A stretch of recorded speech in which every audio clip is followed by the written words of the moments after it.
Welcome to the Capital News. I am your host, Alex Kreitis. Today is February 21st, 2020. Thank you so much for joining me. The title of today's podcast, Reality Sinking In? I don't think so, but it's a question we should ponder because maybe, just maybe, reality is sinking in, and the main focus of today's discussion is going to be centered around market performance today, some of those PMI numbers that came out across the board, what's going on in the bond market, what's taking place in the precious metal space.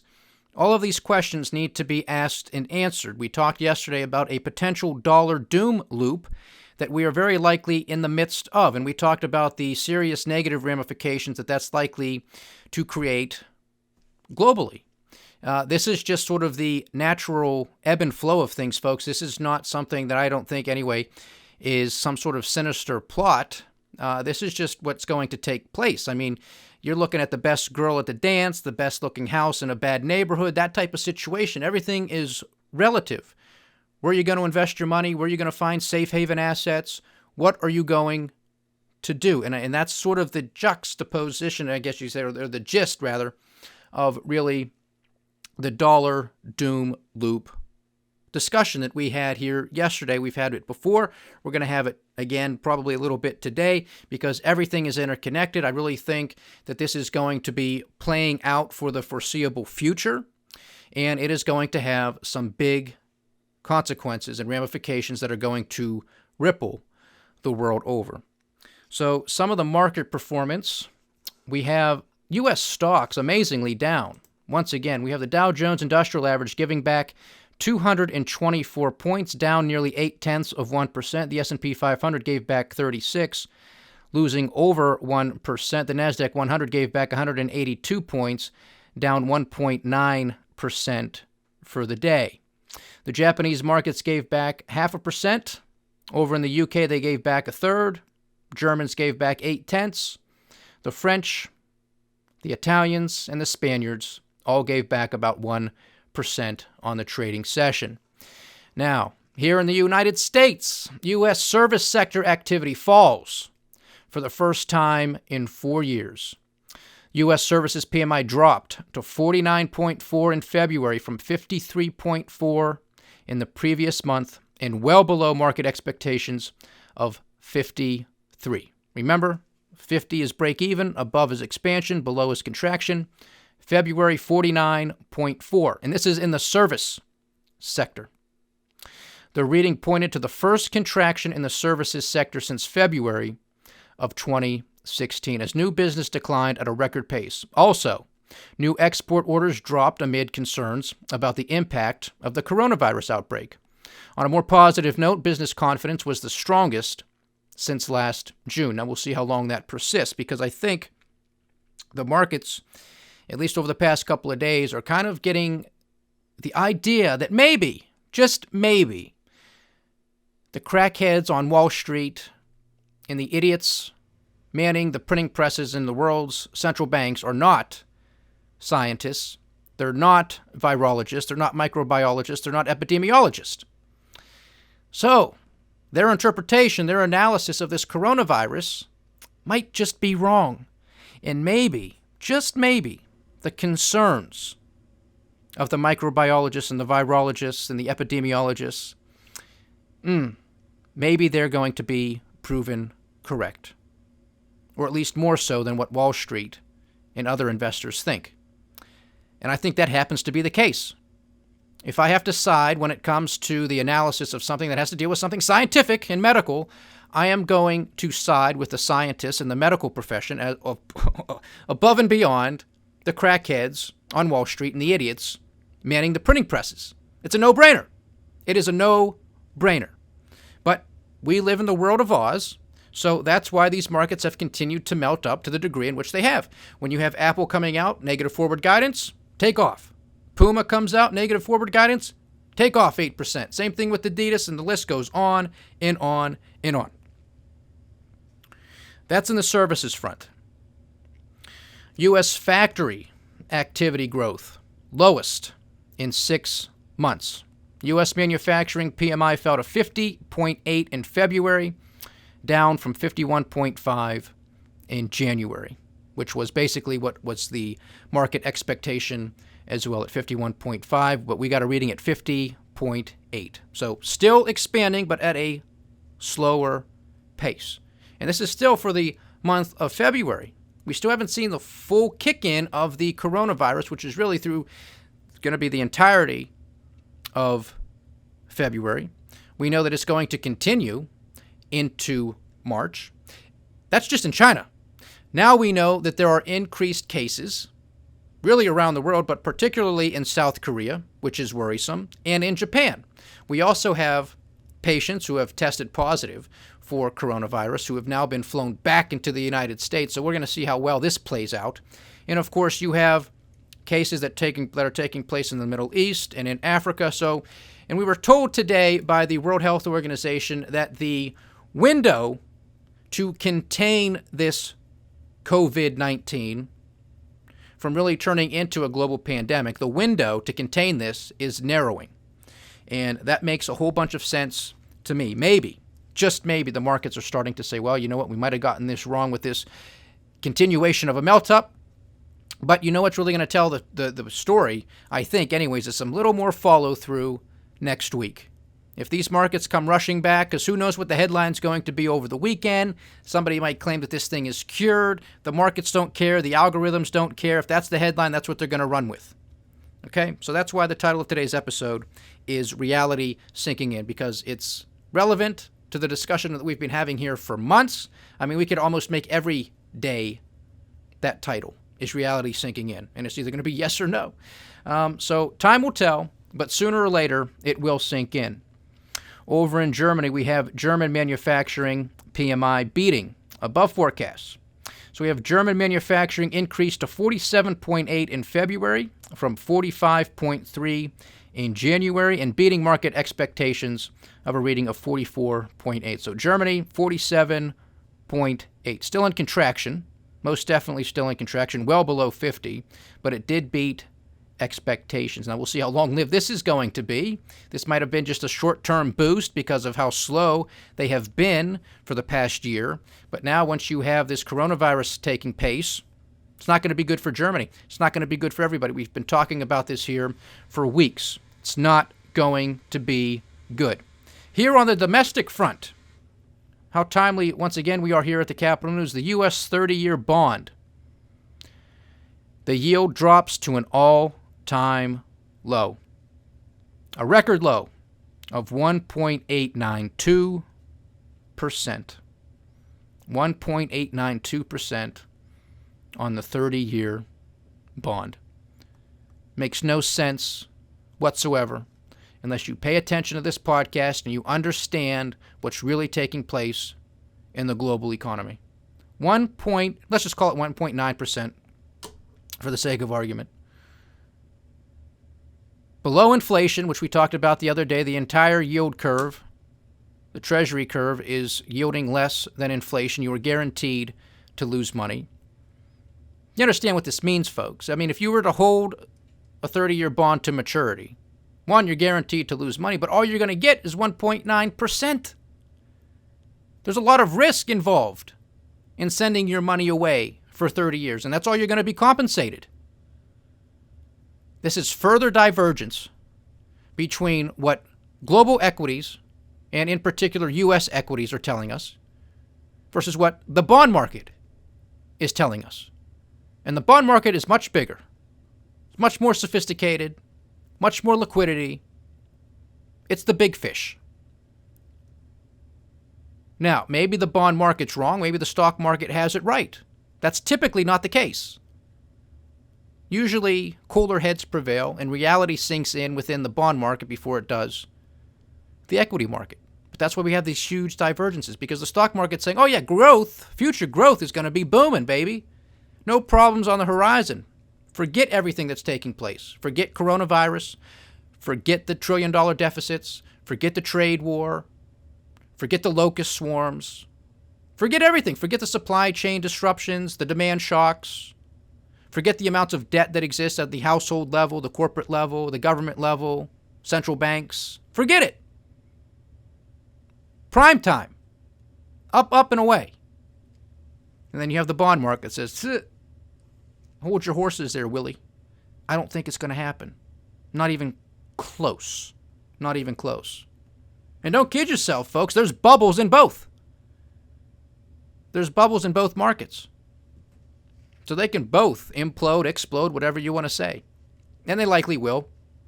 Just a matter of which one goes first. Time will tell. That's why I tell you to stay diversified and stay vigilant, because nobody knows what domino is going to go first and which one it's going to set off next, and the one after that, and the one after that. But it's not going to be good. And we discussed a little bit of that yesterday in the dollar doom loop, because that's going to be one of those dominoes. The question is, what's going to be the catalyst? Is it the COVID-19? Who knows? Time will tell. What about the Summer Olympics? As of today, they're still on. They're still going to take place. They're scheduled to take place in Japan. I don't know. You're going to have the entire world flocking to Japan in the midst of an outbreak? Are people going to trust it? I don't think so. Probably not. So we'll see what happens there as well. What about the commodity front? Well, we have WTI trading at $53.54 a barrel. Brent is at $58 and about 40 cents a barrel. Natural gas is still holding the line at $1.90 per million British thermal units, BTUs. Gold, I don't know why this price fluctuated to the degree that it did. What I'm looking at is not correct. It's about 16.40 in that range. Another nice day for gold. And silver is also up at $18.45 per ounce. So a flight to safety. And I just think it's a flight to safety. And I also think it's just people diversifying their portfolios. I think that's what it's going to be, because they have to. If you're going to be a rational, sane person in this environment, you have to be diversified. You just have to be. And if this is the crack-up boom, what takes place on the other side is going to be a gigantic bust of epic proportions that could turn this thing into the greatest depression ever. And again, I don't say this to be hyperbolic, but if that's the case, diversification isn't going to do you much good, because there's going to be anarchy, there's going to be chaos everywhere. That's what it's going to turn into. We see this, we're already getting a glimpse of it with the global protests. Okay?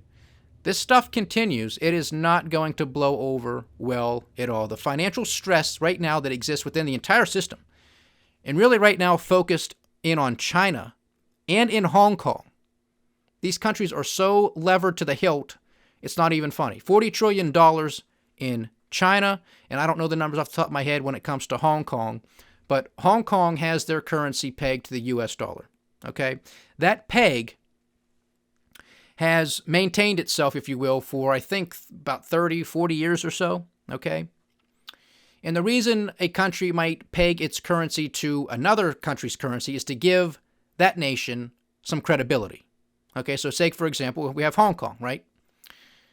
Smaller economy, maybe at the beginning when they were getting started, there was a lot of skepticism about how the government's going to perform, yada, yada, yada. So a lot of risk is the point of the story, right? So as a means of policy, as a means of instilling some sort of confidence in their economy, they say, okay, here's what we're going to do. We're going to peg our Hong Kong dollar to the US dollar. And now why would they do that? Because the US dollar is a global reserve currency. For all intents and purposes, it's a stable government in the United States. It's the largest economy in the world, etc., etc. So that peg has been in existence for about 30, 40 years. If the financial stress gets too out of whack in China and or in Hong Kong, and that peg is broken, watch out. Watch out. That situation right there could be a huge catalyst that brings the global economy to its knees. That's how severe this could be. And you're talking about a country in Hong Kong that has been protesting for months. Months and months and months, and no end in sight. I mean, there might be a little bit of a pause because of the COVID-19 outbreak. But these people are still in the streets. These people are still upset now because the epicenter of this outbreak appears to be from China. And you have the Chinese Communist Party giving misinformation, disinformation, kicking out some Western journalists. all that's doing is lighting the fuse once again for the Hong Kong protesters. Saying this is why we have to secede from China. This is why we cannot be involved with that government. They lied to us. They can't contain these types of outbreaks, etc., etc. I've been saying it here for months, folks. These protests are not transitory. They are history in the making. So that's some of the market performance. Discussed a little bit about the coronavirus with its continuing, picking up steam, unfortunately, in South Korea, in Japan, and in some other Asian countries. Talked yesterday about how Norwegian cruise lines, under a few of their name brands, are not going to be having any cruises in all of Asia until at least September of this year. We have a continuation or a further delay of manufacturing companies opening up and just business as usual in China, things getting kicked out further. March 10th seems to be a date on the books. March 10th. It's another 2.5 weeks, folks. And we've just been reading off some of the PMI numbers from around the world. Some of them were better than expected. Some of them were worse off than anticipated.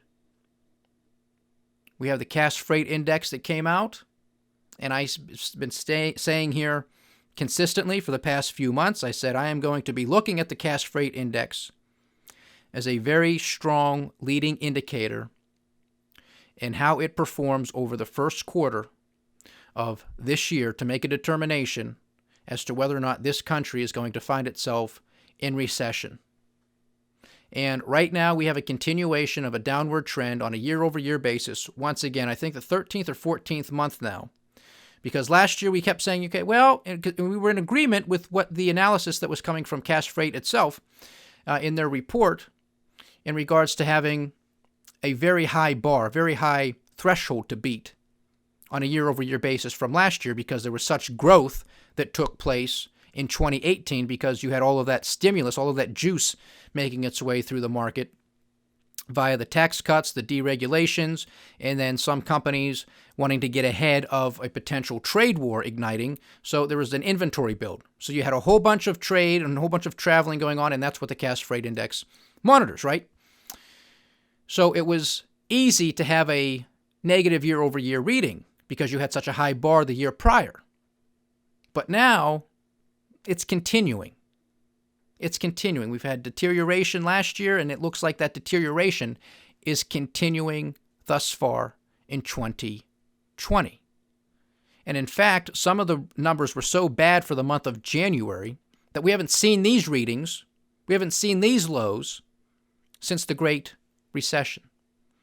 So here we are, once again, folks, with another number. And in my opinion, the cash freight index is a significant leading indicator and something that should be monitored. Back to where we were in the financial crisis. And yet we are still told by the administration and his lackeys that this is the greatest economy ever, that it's boomtown here in the United States of America. It's not even close. It's not even close. I just want some truth-telling. I just want some real leadership. Is that too much to ask? It obviously is. Obviously is. So that's the cash freight index. In January was before the COVID-19 outbreak.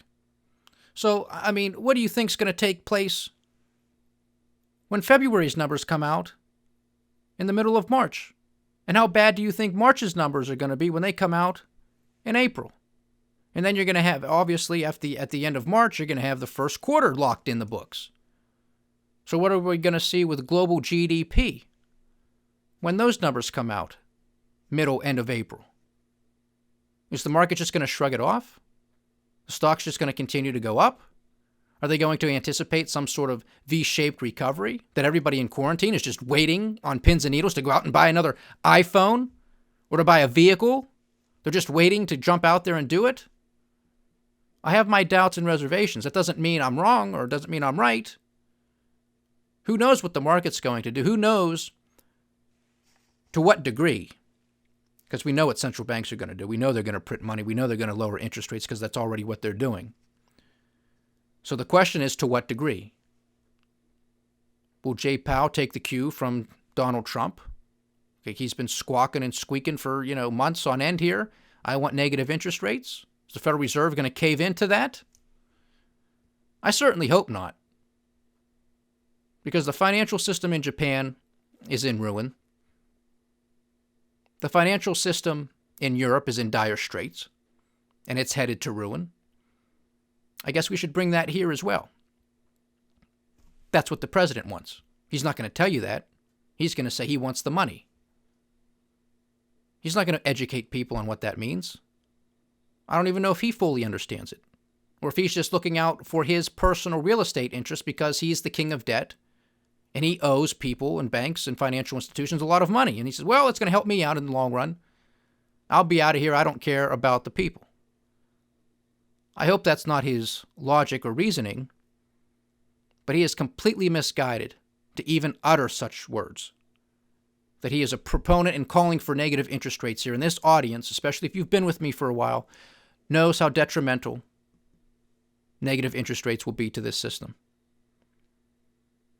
That is a disqualifying remark in and of itself to be the President of the United States. And we're going to talk about some disqualifying characteristics, perhaps, or actions, because I do want to talk about the 2020 presidential race as well a little bit. So that's some of the market performance. We've been talking about the economic disconnects. The cash freight index is right in our face. I just happen to believe that we are going to find ourselves in recession this year. That's most likely going to be my finding, because it's just one item after the next. And we don't know what's going to take place with COVID-19. That just exacerbates the problem. The debts are coming due across the board. Across the board. We talked the other day about an article in the Wall Street Journal where car dealers are telling potential buyers, stop paying your car payment. Just let whoever holds the loan, let them repossess your vehicle. Don't worry about it. Don't worry about what happens to your credit. We don't care. Good credit, bad credit, no credit, sign on the dotted line. We'll get you into a new car. Does that sound like Boomtown to you? Does that sound like the best economy ever? Does that sound like free market capitalism to you? Is this what you supported? Is this what you want more of? Do you want more trillion-dollar deficits? Do you want more trade wars? Because we don't know what's going to happen with the European Union yet. They're supposedly ripping us off more than China did. So presumably, logically, we would have to go after the EU. You think the EU is just going to cave to Donald Trump? I highly doubt it. So we haven't even gotten to that yet. Farm bailouts, and the president once again is tweeting and talking about, well, if we got to continue to give the farmers money, we'll continue to bail them out. Because he continues to erroneously and falsely tell everybody that China was the one that's paying the tariffs. That China is writing us a check to the U.S. Treasury, and we're just simply taking that money and giving it to the farmers. Meanwhile, we have basically almost a record number of farm bankruptcies over the past couple of years, just for a magnificent trade deal that takes us back to where we were 2 years ago. If we're lucky. If we're lucky. I didn't believe it to begin with. Now add on top of it the COVID-19 outbreak, and it ain't going to happen. Not even close. These numbers aren't going to come close, and I know I read that headline to you guys yesterday about some U.S. official thinking, oh yeah, China's going to make it up. They're going to do this, that, and the other. No, that's not how it works.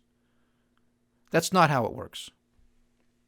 So don't hold your breath on China making good on any type of magnificent trade deal that doesn't exist. So to the 2020 presidential race, and then we'll wrap up this podcast for the weekend.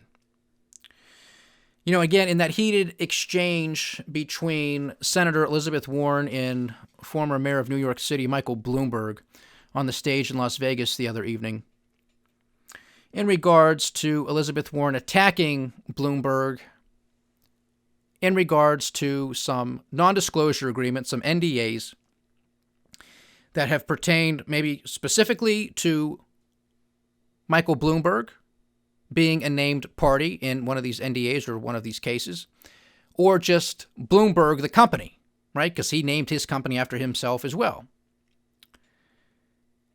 Well, the question was, well, are you going to release these women or maybe even some of these men? And are you going to allow them to come forward and state what took place, what they experienced? Well, now we know that there's at least a few of these NDAs out there that Michael Bloomberg is actually a named party. And he's going to release them. He is going to release these individuals if they want to come forward and state what they experienced. Now, in the debate, Michael Bloomberg simply stated, this was nothing really sexual, physically anyway. This was maybe an off-colored remark, off-colored joke. Now, Elizabeth Warren is not buying it. She seems to think it's much, much worse than that you have to look into the entire company, that all of them have to be released. I think personally that's ridiculous.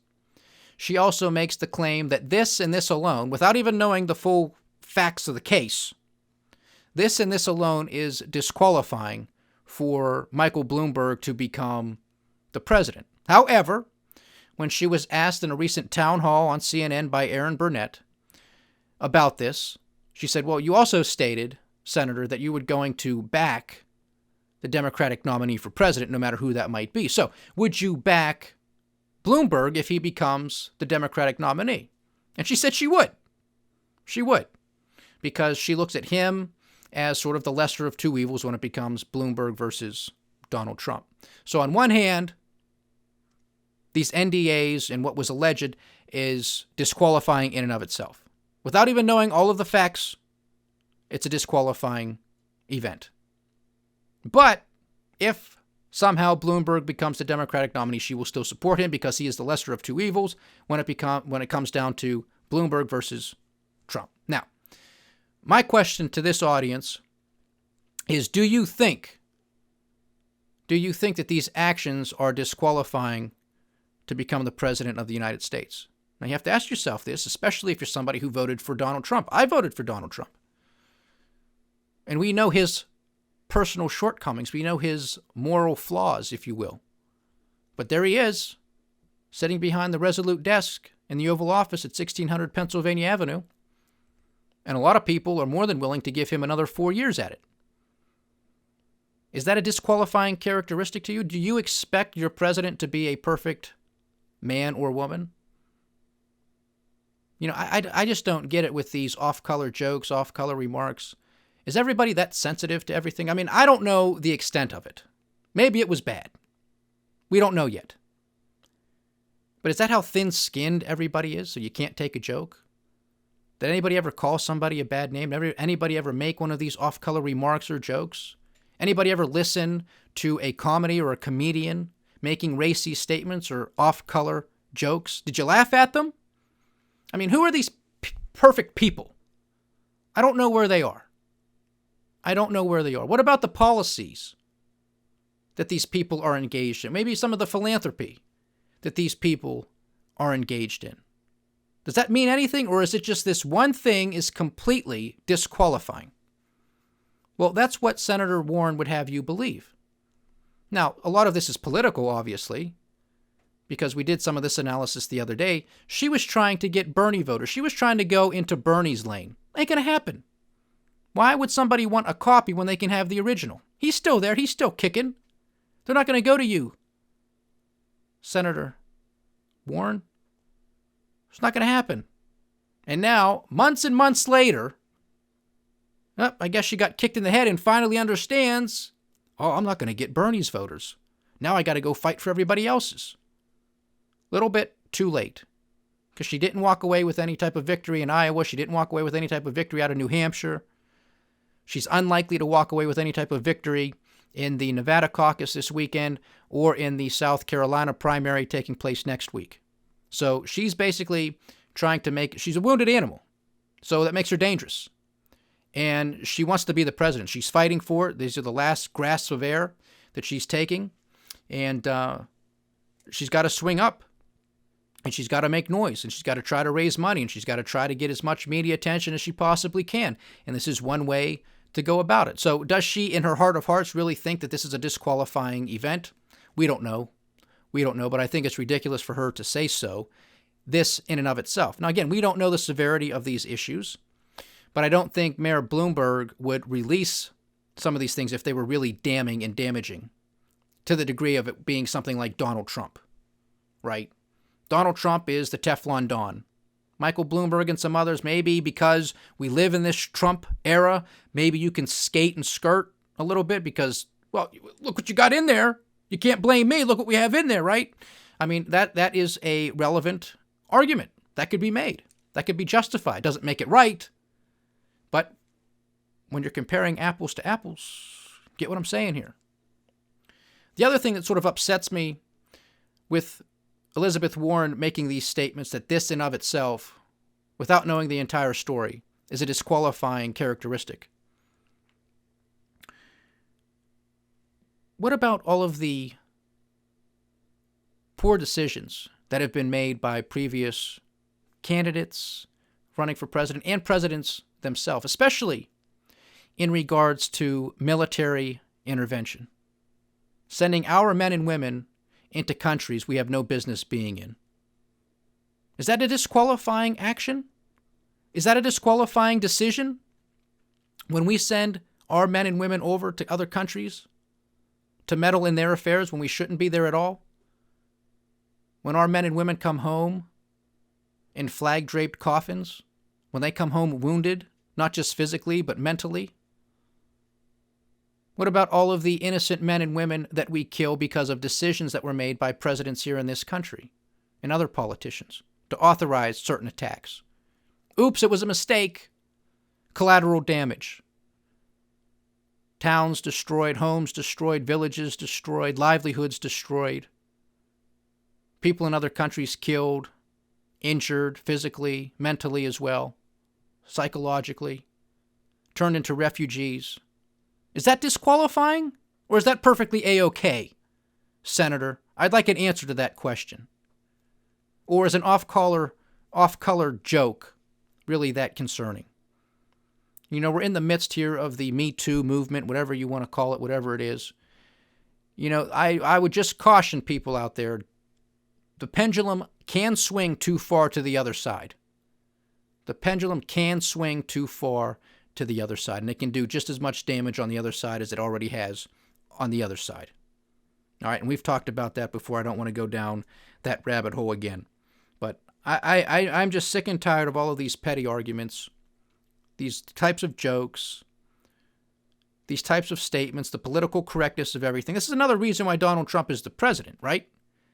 People are sick and tired of the political correctness. They're sick and tired of having to sit on their hands, that they can't make a joke. They can't make a gesture. They can't laugh at something if they find it funny. Because, God forbid, somebody finds it offensive. Well, then you know what we have to do to make sure that nobody feels offended by anything? We all have to shut up. We can't say a thing.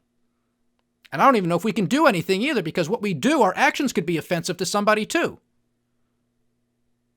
Are we always supposed to go to the least common denominator here? If one person is offended, that means it's off the books. Can't do it anymore. You can't talk about this, that, or the other. Can't do this, that, or the other. There's a lot of reasons why Trump is president.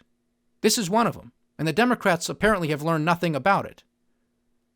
This is why, in all likelihood, Trump still has a chance to win this thing and to run away with it.